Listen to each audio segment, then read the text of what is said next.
And good evening, folks. We're here for another episode of the Anime4ALL podcast. As always, I am the Game Hunter, and with me here is the Spare Magic Helmet.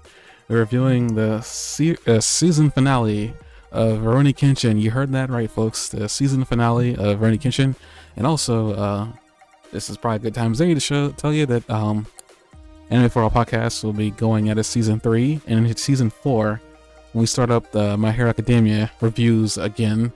Very excited about that. So without further ado, let's continue on and get this episode review done.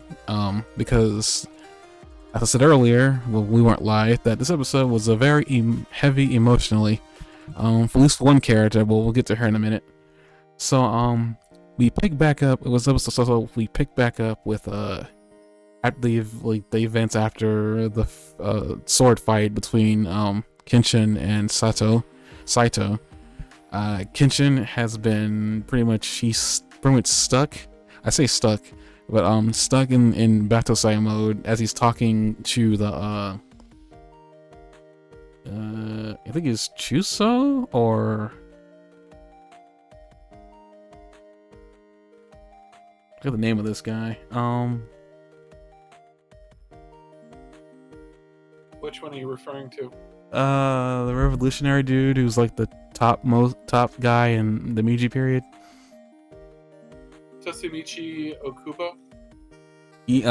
Kubo. He's talking to Kubo, and pretty much they chastise Saito for getting involved, I guess pushing Kenshin into a fight. Though his second in command says that, well, they supposedly needed to know if Kenshin was still capable of fighting, which they found that information out real quickly because Kenshin reverted back to his former way. He's real quick after getting slammed in a couple of times by Saito himself. And pretty much after that, they say that we need to talk to you. After Saito Prince walks off in a huff, saying that we'll continue this fight later. I want to make a correction about something I said much earlier on in this show. I called Ayoshi Shinomori Vegeta. I wanna make a correction. That title really goes to Saito. Or they can share the title because they both want to finish the fight with him. But before Saito gets to walk off, from the dojo after the commander comes in. Saito honestly be stronger though. Huh? Saito might be stronger than Kenshin.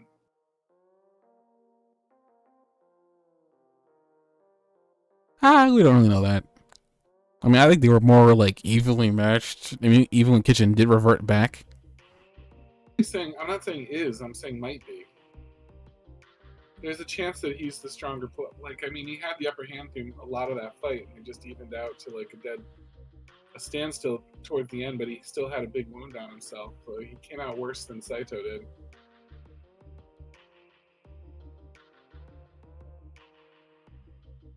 I mean, yeah, when he's Rurouni, but when he reverted back to his old ways, he kind of gave him a run. A run for his money, yeah, but we still don't know for sure. You know what I mean? Who would have won that fight? So yes, it comes out even for the most part, with Kenshin having a pretty bad wound. But we don't really know who's the strongest there. I feel like with Goku and Vegeta, with the possible question of the very end of Dragon Ball Super, I think we know that Goku is the strongest one. I don't know. I mean, we pretty much stated for certainty that Vegeta and Goku are even matched. Yeah, but then Goku comes out with Ultra Instinct.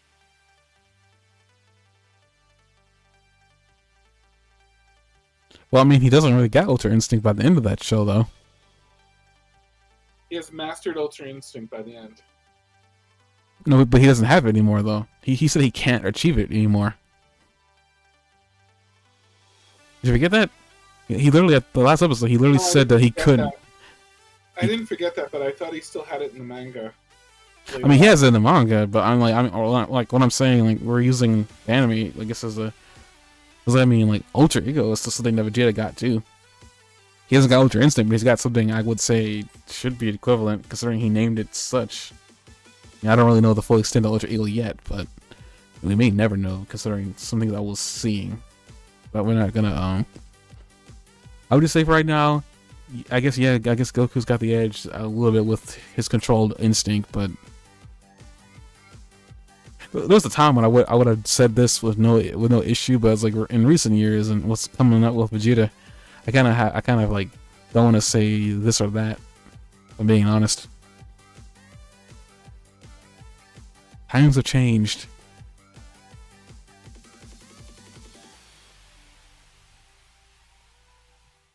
I don't know. But the Saito leaves. He says that the Rurouni isn't. Like, they're asking, like, I guess what is like the battle stats of Kenshin. He says the Rurouni wasn't like the Rurouni wasn't effective, but the battle side actually was. I guess it wasn't those exact words, but he kind of made an inference like, the Rurouni side of Kenshin isn't strong, but like the Hitokari battle side of him is, as he walks off and in his huff. And then what's his name again? You gave me his name and I lost it again. Okubo? Yeah, Okubo then says to Kenshin while he's still in his battle side trance that can we speak to you alone real quick? And then as he's about to start talking in his battle side trance, he punches himself in the face. And it says like, actually, you can talk to all of us. You involved all of us at this point. You might as well tell us all what's going on. As he starts speaking, Kaoru notices his change in dialect and he goes to hug him, and then we see in a very comical anime fashion that Kenshin has blood spurting from his chest. Just hugs him hard enough to squeeze blood out of him, which is insane. But I guess this is anime. Like he's a bottle of mustard or something. Just slides right out. And then from here, we get our first instance of mention of Shishio Makoto. Apparently, when Kenshin was the battle site many years ago, 10 years ago, Kenshin actually used to be a manslayer from the shadows, but then he took the limelight, is what they said, of people, I guess, knowing what he looked like. But then they put another person manslayer in the shadows. That was Makoto Shishio, and apparently he's very terrifying, and he also has like the same potential as Kenshin. At least I guess at the time that Kenshin was the manslayer, he had he had a lot of potential, and apparently this, as they start explaining further on, you start getting the sense that they're kind of concerned about what he's doing. Because like during the Boshin War, they thought he had died. And Kenshin thought he had died too, because Kenshin never met the guy. Which I find even more interesting. But I guess if you're killing people in the shadows, I guess you wouldn't meet your predecessor at all at any circumstance. But I don't know. It is kind of weird that Kenshin's never seen or met him at all.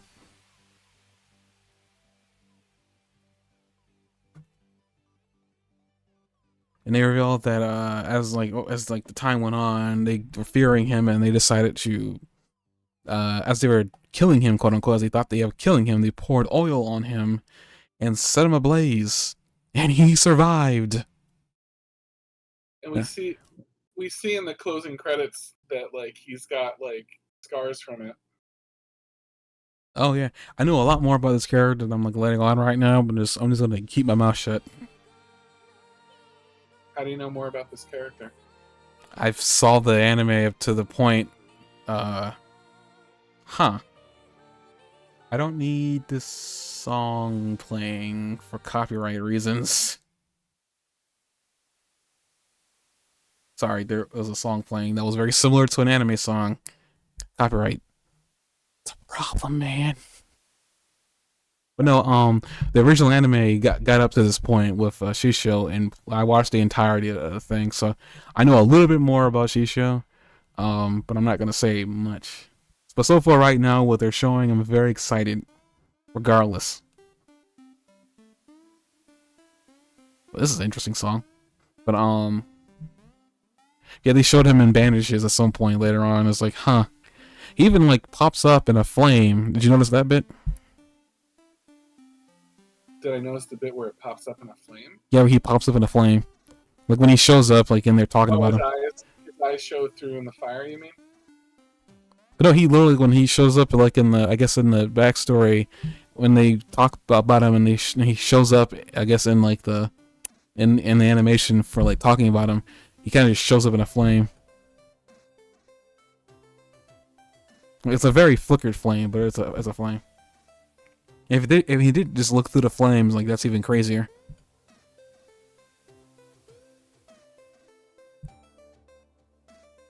Yeah, like they're really building up Shisho. I think they should. I think he's a really important character.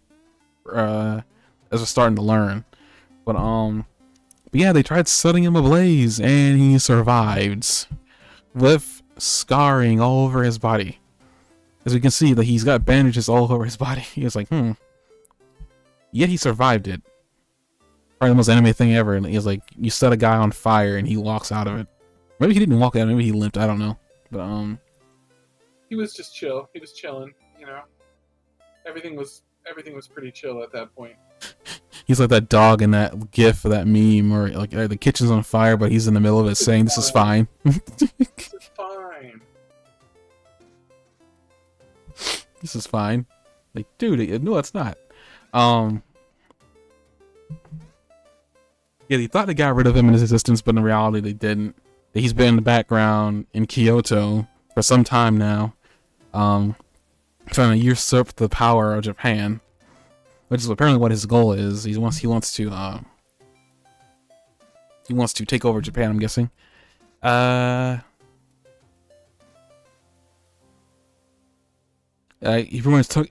it's revealed too that he's taken a number of treasonous subordinates, is what they say, under his wing, made a base in Kyoto, and is planning a war that will split the nation in two as revenge. But yeah, I was like, yeah, I would have revenge too. I would seek revenge too if they set me on fire. I'm not taking that lying down. Apparently in the time before getting to Kenshin that they tried to deal with him, the people they sent to get him all have gotten killed. Which is insane. I'll remind you, like they try to go after this one man, and everybody they sent has gotten killed. And after they realized that, like, you know, they couldn't, there's no one else besides Kenshin, they sought out Kenshin, and they want Kenshin to kill this man. And Kenshin is, you just see Kenshin throughout his entire explanation is looking pretty solemn, realizing what's coming. I'm guessing like realizing they want him to go back to being in the battle side to kill Shishio. Haru pretty much exclaims that, you know, Kenshin doesn't kill anymore, and that she wouldn't let him.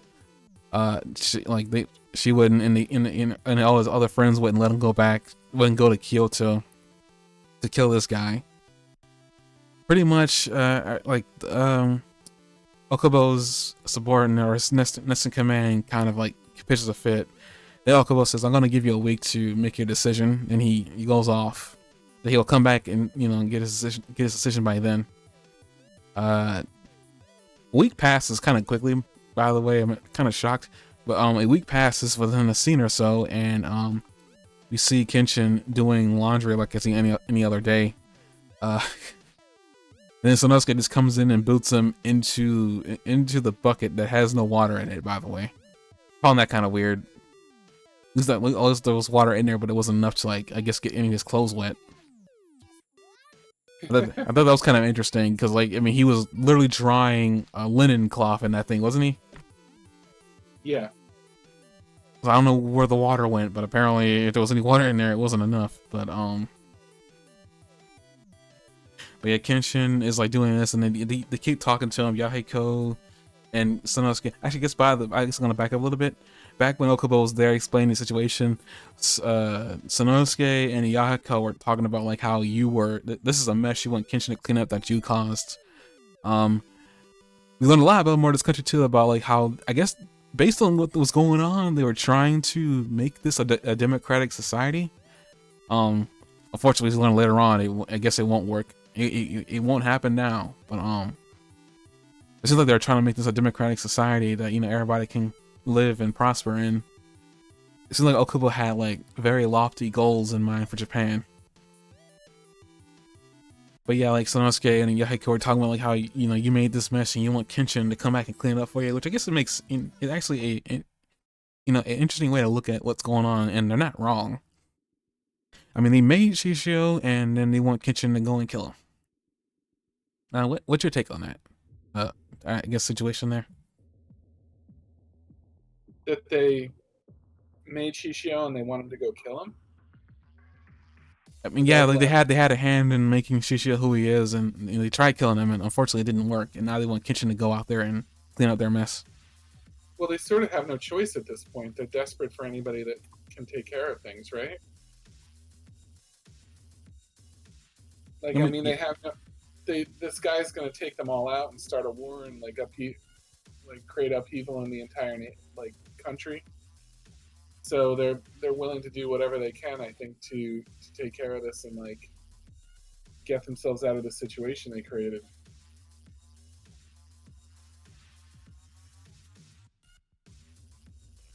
I mean, yeah, I understand all that, but I'm just saying it's kind of interesting that Yahiko as a kid is able to detect that, this is obviously a mess they created, and now they want someone else to go clean it up.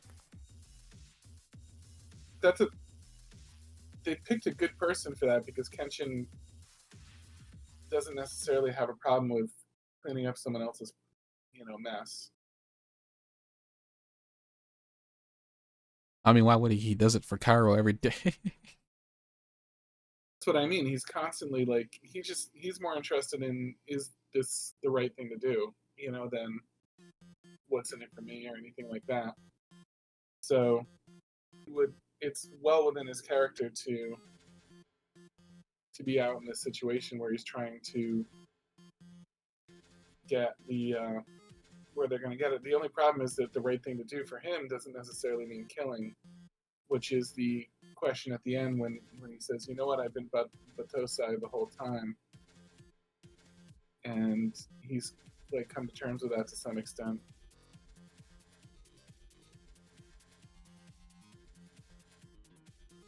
After Okubo gives him that week, and we have that little conversation with Kenshin and his friends.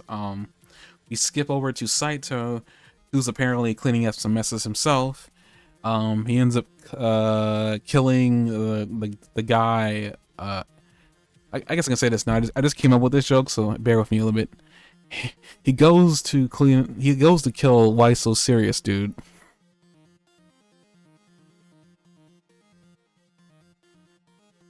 Who's that? The guy with the sewn mouth. Oh yeah, he kills him quite easily. I was making the Joker Batman Dark Knight thing joke there with him. So okay, now I get it. I was thinking you thought the character was too serious. But yes, I see what you mean now. You want to know how I got these scars? He goes to kill him, but before that, we learned that he doesn't want to get involved in this war with Shishio, and he says he's gonna go to Shanghai. That was a shocking name drop. Man's gonna go to China. He thinks it's safe there, but then Saito comes out of nowhere and says, "I got a place that's safer for you." Kills him in one swing and says, "Hell." I'm like, "Geez, don't have to get all grim there with that, man." And then the other guy that he's speaking to, pretty much, he goes to draw a sword against him. He's like, "Wait, I'll pay you any money. I'll pay you as much money as you want. Don't kill me." And he's like, he says a phrase of like people are people. Well, let me look it up real quick.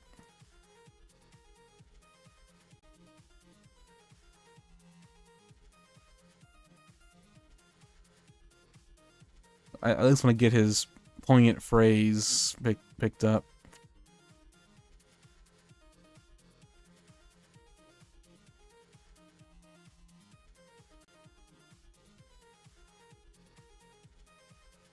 So there's also eating like ramen before any of this too. So this man goes to eat, and then he kills people.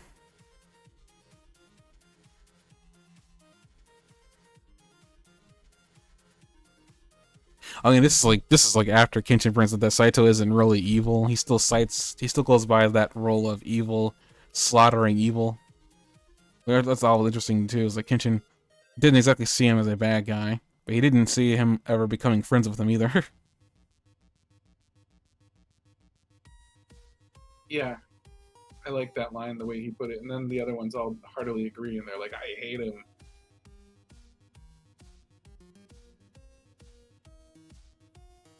Let's see. Just want to get this. I just want to get his phrase correct.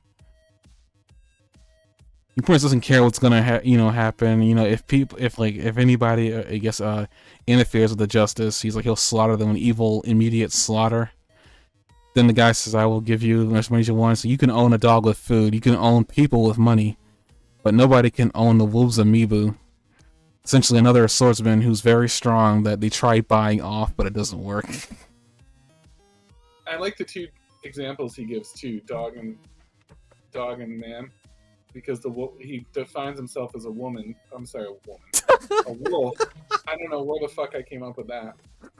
He defines himself as a wolf, so you know what I mean. He defines himself as part dog. And go ahead. I'm so sorry. I wasn't expecting that, and then it happened, and I'm like, I know you didn't beat it. But they just he just expressed himself as a woman. You would never say it to his face. Yeah, I wouldn't want to get mid butt kicked by him. Okay, continue.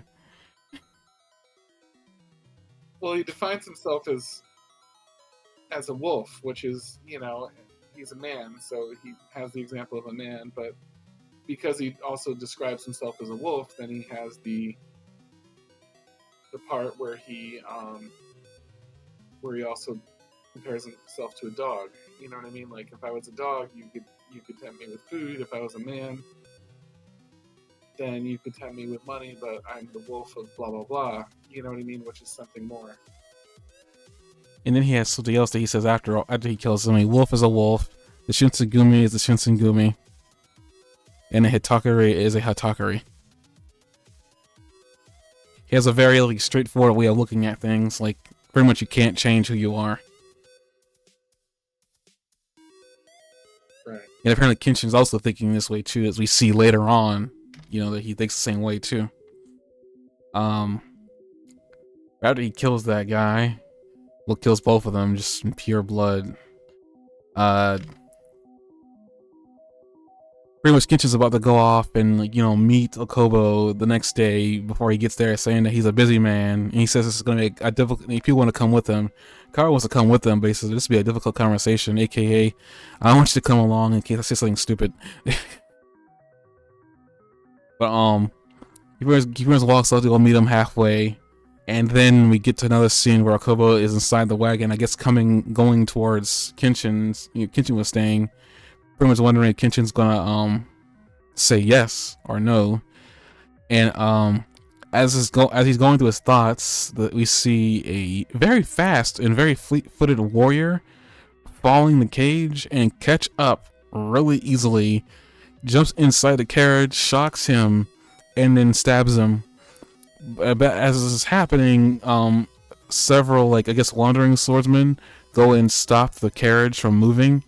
He stopped the guy moving the carriage, stab him. I guess he stabbed the horse. I don't really remember, but he stabbed the horseman, and they go because they're gonna go and kill Okobo. They open the door, and a dead body comes out. And like, who got to Okobo before we did? And then it's like then start thinking about the mass hysteria about somebody killed him, and they're gonna think what? Let's kill him again. Essentially, yeah, mass hysteria of well, they had no eyewitnesses. They'll just say we killed him, and they go on and they keep on pretty much making a mess of his body with their swords. And then there's a few minutes later there's a the news gets out that Okobo's been killed. Kenshin apparently makes it to the crime scene, sees Okobo on the ground dead, and he's shocked. And then Kenshin's wondering who killed them. And then the same warrior that chased down a carriage shows up behind him really quick and says that Lord Sishio says you shouldn't come after him either, and he disappears. Kenshin is looking for him and can't find him anywhere. again, a very, very fast dude. It's coming out of freaking nowhere. He even, like, even before he stabs, like, Okubo, he's like, it's very smart of you to try to send the previous Batosai after him, is what Shishio was saying, and he kills him right where he's sitting. Like, Shishio is taking a lot, is doing a lot to prevent Kenshin from going after him. You should wonder if he's afraid of him or he just doesn't want Kenshin involved.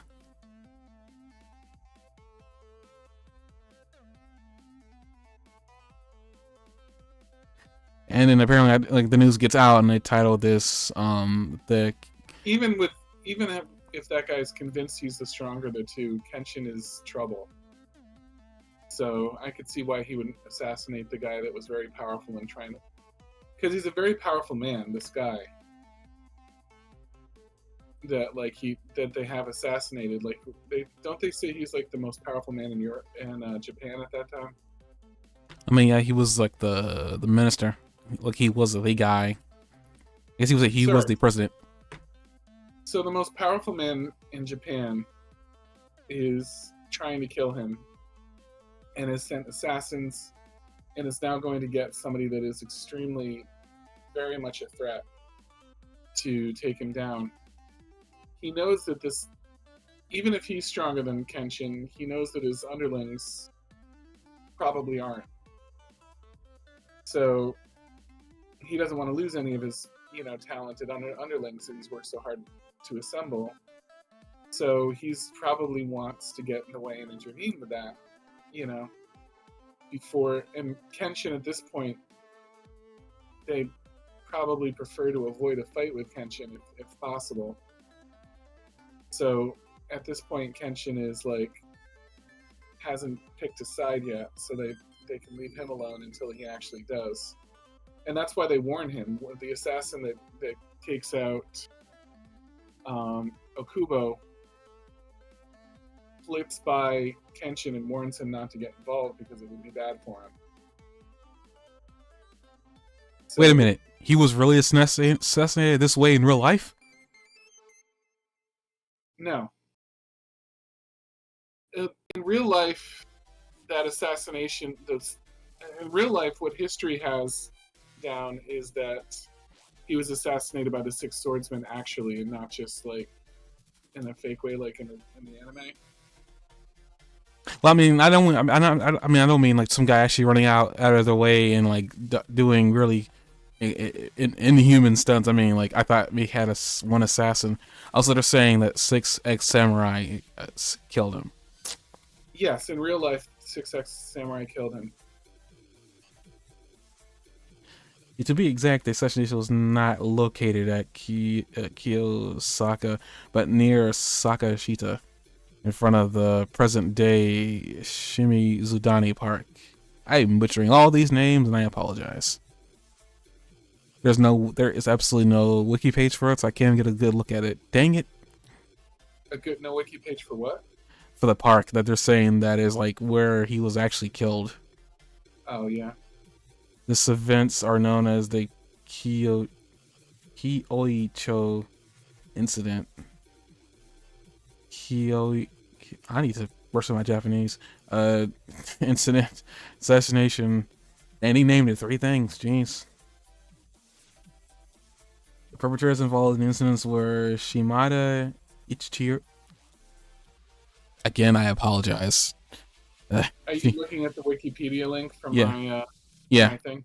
Yep. The people named there were Shimada Ichiori, Cho Surahide, Sugimoto Otagiku, Wakita Koichi, and Sugimura Bunichi, and Asai Toshihatsu. A samurai from the Shimane prefecture, while 5 others from the. Oh, these are just where they are from. Some of them are 30, 22, 29, 28, 17, 24. 17 is literally the youngest one here.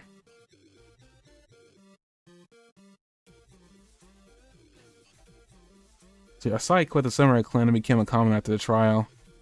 Among them, Shimada is the leader of the Session group. Shimada participated in the first...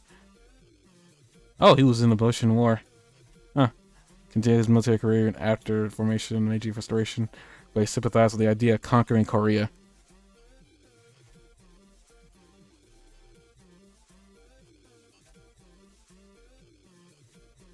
Shimada person's a really important person, apparently.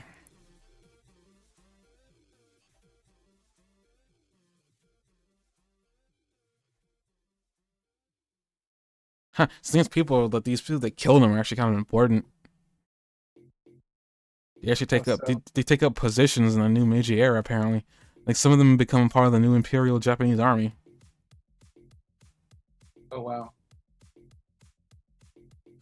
Like some of them actually like take something. Some of them actually take actual like positions, and during the Meiji Restoration period. Like they go to kill him, and they become important later. But one of them actually becomes a commoner after the trial, so like he doesn't do anything. But wow, I don't think they're gonna do that to these people.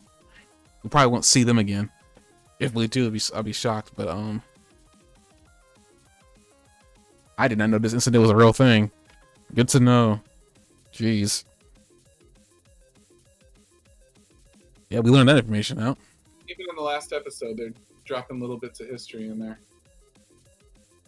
Pretty much after he's killed, Kenshin is then brought into a room with one of the guys who spoke to Okuba before he went off in his ride to death, and he pretty much tells Kenshin what he was out to what he was out to do, which was like bring Japan together, and he wanted to set the pace for Japan becoming, I guess, a better country by pretty much setting the stones together, setting the stones out for like construction and whatnot. Well, construction for the future era. He was going to leave that to the younger generations, but he wanted to help get the he wanted to get the stepping stones in place, basically, for all this to happen. And clearly not everybody agrees with that sentiment, because those samurai go and kill him. Well, quote unquote go to kill him. I mean, in the anime, that Shishio wants him dead for different reasons. But yeah, that was interesting. Yeah, that was interesting bit of history from Japan. A lot of death to make that country. Lots and lots of blood. But yeah, this is also put down in Kenshin. He talks with Saito for a little bit. I forgot what he talks to him about, but he walks off. We never do hear Kenshin's answer, and then we see Kairo at the dojo, waiting for Kenshin, and it's like nighttime.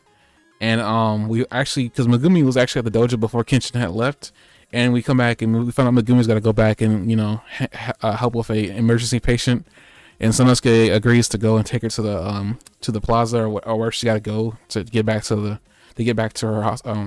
her job. So they walk off. Yahiko got tired of waiting for Kenshin. He's asleep. And Kenshin shows up behind Kairo as she is concerned about him, and she's smiling as he's back. And Kenshin's got this look in his face, like what they tell her, something that's not gonna make her happy. He pretty much says, like, she says, like, you're back, and he's like, I'm gonna go to Kyoto, actually. I can't let Shishio get away with everything he's doing. Which is her greatest fear, is that he's just gonna take off one day. Yeah, and this is kind of like where I say this is kind of like an emotionally heavy show at this point, this particular moment. Everything that Kairo is like fearing is coming true, even though like before all this, Sanosuke, Yahiko, and Megumi all told her, "Don't worry, he's not gonna leave you." I bet this realization really upset her. Well, I mean, obviously it upset her because she cried at the end of it. But as we near the end of the episode, Kenshin tells her that all the time he spent with her, he really appreciated, even though, as Jocks pointed out so prevalently earlier, that thanks to him being here in the peaceful days, he thought he could actually change from like the Hitakari or the Rurouni into just a normal swordsman. But he realizes that can't really happen with all the people that could possibly want him can possibly want him dead. The people that he knows are gonna want him dead, and then the people he doesn't know they're gonna want him dead. He doesn't want to bring all that to the dojo. Essentially, Escaro is like, listen to all this, she's very upset, obviously, and he's grateful that she took him in, even though she knew that he was the manslayer. And he says specifically that she isn't partial to people's background, what they did before, and he thanked her for that as he hugged her. And after he hugs her, he pretty much just walks off into the distance, saying sayonara. He is the Rurouni once again. Also, I want to point out before all this too, he brings up the fact that like Kairo brings up that you can always come back from being a manslayer when you switch over. He's like, those were two different things with it was Jean and somebody else I completely forgot. Oh yeah, Jean and Saito. Where Jean, it was that he only switched over because he really wanted to save her, and he also wanted to finish the fight that started, and it was due to her voice that he was able to come back. But then when he was fighting Saito, he switched because he really wanted to fight Saito. First, Kenshin has this I would say he has this thing in his heart that he feels like that he'll always want to be that guy again, no matter how hard he tries to change. And it's a danger to everybody around him. But then he walks off, and he says sayonara as the episode closes, and Kairo, as she cries, falls to her knees and screams Kenshin into the air. And the episode ends there. And he stops walking for a second. It looked like. I think it's when she yelled his name, but I honestly thought maybe it's because the episode needed to end and they couldn't use any more frames. I don't know. But it looked like it was possible that he stopped in his tracks when she called out for him the second time. What's possible? We really won't know until season 2. Yeah, I mean that's the other thing they probably want us to wonder. But go ahead. I guess after the scene ends, we do hear some people talking, and someone in brings like, "Where is Batosai?" And then he keep running. I wonder where he is right now. Did he disappear? I'm pretty sure that might have been Shishio's voice. I'm not sure. They bring it, they don't know where he's gone. So that does a little bit of information they leave in the blank space of the episode at the end. That's only for a few seconds. But yeah. As you were saying. No, it's okay. This is a good episode. I say emotionally heavy at the end of it. I feel bad for her because, her greatest fear from episode 1, as far as we know, has come true, and, him leaving her alone. They do a really good job. Protect him too. She wants to protect him emotionally and help him stay who he is. So she's also seeing this as sort of like him at risk of being annihilated as who he is and who she's come to love. So I think we can both agree that she's in love with him by this point in the series. I think she was always in love with him. But yeah, I agree with you. By this point, yeah, she's in love. Yeah, but if he becomes Batosai, that's basically him ceasing to exist. So I think she's worried about it for that reason too. I mean, she was positive that this is the dichotomy of their whole thinking of his mental switch. She's always believing that he'll come back to her and become Kenshin again, even after switching over to that other personality, which is what I'm gonna call it. It's not really a personality. I mean, it's just the way his mind works.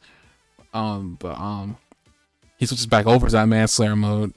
He's mentioned that the only reason he's able to switch back was because he was trying to save her, but the reason why it didn't work the second time when she called out to him is because he wanted to fight Saito at the very bottom of his heart. He's concerned about that. I guess he's concerned about that. I guess it kind of goes down to the whole, as you said before, is it right for him to fight the Shishio? Because they want him to kill him, but he's told Kairo that he isn't intending to go out there and kill Makoto, whatever that means. So what's he gonna do? Knock him on the head? Listen. Like, that's not gonna work in this situation. Oh, I'm gonna get you, bonk. Listen. That's why we gotta depend on the manslayer. The Rurouni isn't gonna do it. Bonks the evil out of you. Bonk. That's gone. You're cured. You're a good guy now. Listen, we all know he has to kill him. It's up to Kenshin to realize that is really what it comes down to. It's all... But we all know with anime, with this kind of character, something happens at the end of the fight that leads them to not be killed by them. So we'll see what happens. Yeah. Yeah, good show. Really, really enjoyed. I'm glad that they decided to do a remake. Wasn't anticipating it, but I'm glad I got a chance to watch it. All 24 episodes. This was a really good show. Very excited for season 2, which I think is in October of this year. So we'll be back to pick up where we left off with Rurouni Kenshin. I hope the show. I hope I didn't overhype the show when talking to you about it. I know I tend to overhype things, and you come back disappointed. I hope I didn't overhype this one. I know I mentioned it a couple times. Come back disappointed. Huh? When have I come back disappointed? I think there's a couple of shows I think I recommended to you that you were kind of disappointed. I think you have great taste in anime. Huh, thank you. So, that was not meant to be sarcastic either, by the way. That's just kind of how I say thank you to people. Yeah. But with that, this is the season finale for the podcast. We'll be back with season 4, as we always do, with the return of My Hero Academia. I also want to bring this up too. I don't know where this is right now, and it probably won't be out for a bit. There is talk of the 4th anime movie for My Hero. I don't know where it is. I don't know when it's going to come out. I saw like an image of what I guess one of the characters in the movie. I'm not lying to you. He looks like All Might, and they called him Dark Might. I don't know what's going on. Dark Might? Yeah, they kind of like... I've been hearing rumors that apparently All Might's going to be the villain. That's going to be kind of difficult. Even if he got his powers back, it would be questionable if he could keep up with Midoriya anymore. I think it'd be a little way around, if I'm being real honest, because All Might was used to his powers. I don't think he'd be unused to them if he ever got them back. But he's limited by his wounds. I mean, who's to say he still got his wounds? This character is literally called Dark Might, and also I guess another thing I didn't bring up too. He's got his eyes back. Like they're not like dark inserts. Yeah. So I don't know if whoever this is not an injured All Might.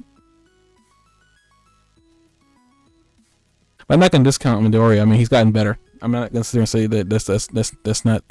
I'm not gonna discount on Deku. I'm just like, I don't know how that's gonna work out. If I don't know what's going on with the movie. Like I don't know where it is in production. But I've been seeing some hints at the movie. As I always do, I say that it's probably the last movie of My Hero Academia. They come up with another one. These will just be the 4th one and be the final. I don't want to come out of the movie and say, well, they're not going to make another movie, and then 2 years later, fooled you, we're making another movie. Why? No. So with that, we're going to take the next week off. This probably won't really matter when this comes out, because I think the week that this comes out will be the week we take off. But see you guys May the 4th be with you. After May 4th, May 6th. Wait. Yeah, that's how that works. That's how days work. We see you for episode 6. We'll see episode 1, May 6th. We'll probably be making a lot of Star Wars jokes because the episode literally premieres on May 4th. They could not have been more intentional with that date drop. So guys, see you guys then for season 4 of the Anime4ALL podcast. Thank you and have a nice night. You repeat that? Bye.